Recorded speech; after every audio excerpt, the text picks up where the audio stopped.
Paul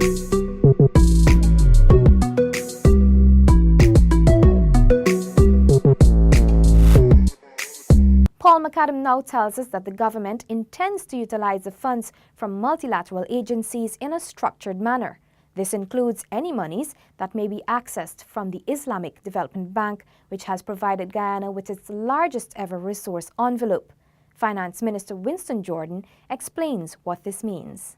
To put it in perspective, I can say our resource envelope with IDB right now, our new resource envelope with them is about 38 million US, I think, somewhere around there.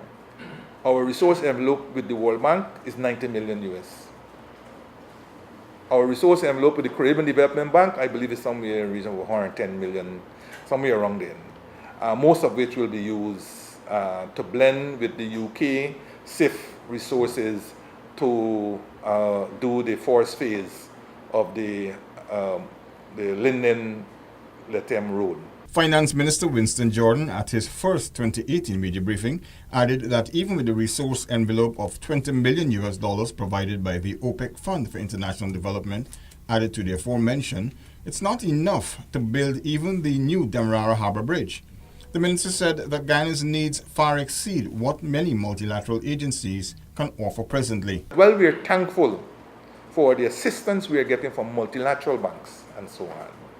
It's not going to fetch us into, it's probably not, it's not going to even bring us into the 20th century, even though we are already into it, and the 24th century, So we have to find any number of ways of financing our development.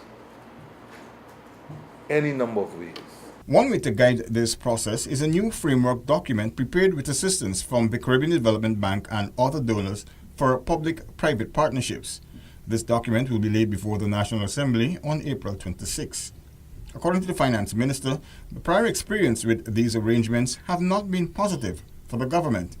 The Marriott Hotel and the Berbice River Bridge deals were cited as examples. He explained that the previously unavailable document will guide any such proposed partnerships in the future. Another way Minister Jordan noted was to use funds from the expected windfall from oil and gas revenues. In parallel, you could perhaps run articles about how you see the future of Guyana using these resources. And for me, that debate can continue or be accelerated in the context of the Green State Development Strategy.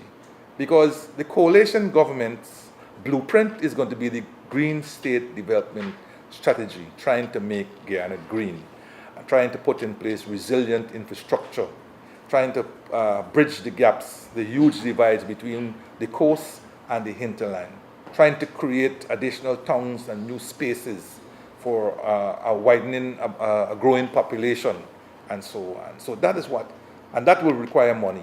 Paul McAdam for InfoHub.